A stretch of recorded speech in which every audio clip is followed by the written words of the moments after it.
Hey guys, in this video I will show you how you can fill invite bar in Monopoly Go.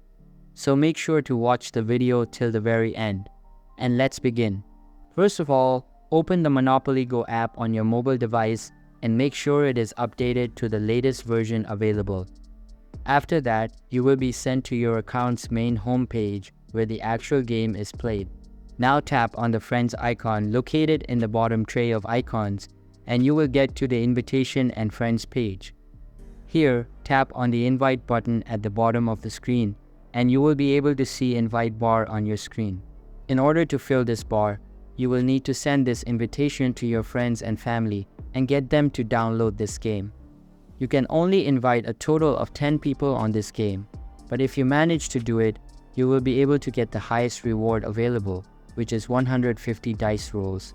Similarly, there are a bunch of checkpoints on which you get a number of rewards along with the final reward. In order to invite people, tap on the share icon and then select the platform through which you would like to invite your friends. So that's basically how you can fill invite bar in Monopoly.